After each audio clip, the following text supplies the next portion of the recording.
नमस्कार सांग मैंने स्वागत करुच्ची आपण मानक सुषमा स्माइली ब्लॉग को। आज वर्षा पागरे गाँ चूल्ही रे तैयारी करबा गरमा गरम आलुचप आउ ता संगक को रही देसी मुढ़ी। तो चलतु बनैबा वर्तमान चप तापर देसी मुढ़ी रो मजा उठेबा। आउ आलुचप प्रस्तुत करिया पई मु 6 ରୁ 7टी आलू नेची ताकू प्रेशर कुकर रे दे देची आउ किछि लूण नेची कारण चपाटी भले भाबरे छाड़ी जिवो। तापर 3टी ରୁ 4टी हुइसिल ले देबा। तो या परे हमर आलू एठी सिजिकी रेडी हो जाइए। तो मु सेठी आलू कषारे पकेबा पई रसुण अदा लंका ताकू छेचिकी मु नेबी आ अल्प परिमाण रे टिके जीरा कंचा जीरा ताकू हल्का टे दरदरा करी मु छेची नेली। आउ एठी 2टी पियाज को मु भल भाव में काटी नहीं। आउ एठी मु चूल्ही रे जाल लगे देली कड़ई तातिया पई छाड़ी देली। आउ कड़ई रे अल्प तेल दे देबी वर्तमान। आउ तेल ताती गला पोरे सेथिरे कला जीरा टिके पके देबा। कला जीरा पकेबा द्वारा तार बास्नाटी बहुत बढ़िया आसी थाए। के फुटी गला परे प्याज पके देबा। ओ एगुडा को सब हल्का कलर आसला बंत भाजिबे बेसी भाजिबेनी। आउ एठी प्याज रे हल्का कलर आसला पोरे मु छेची रखिथिबा अदा रसुण जीरा को पके देली।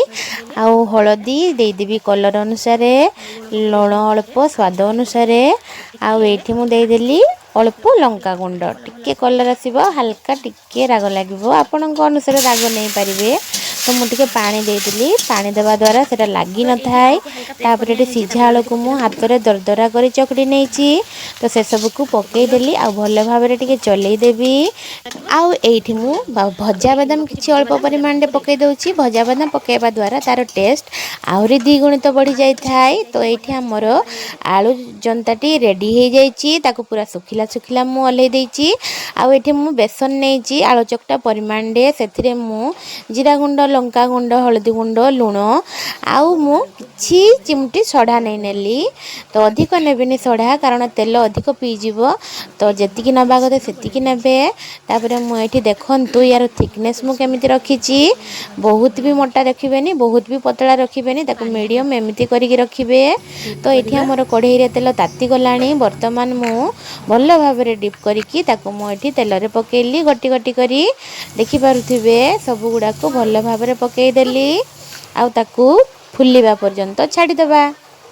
आउ एठी मोर चप तळपटु हेकी रेडी हे गलानी। मु ताकू भल भाव रे टिके हल्का हाथ रे चटु लगेकी ताकू अल्ट पाल्ट कर देली कारण तळटा नहले पोडी जिवो।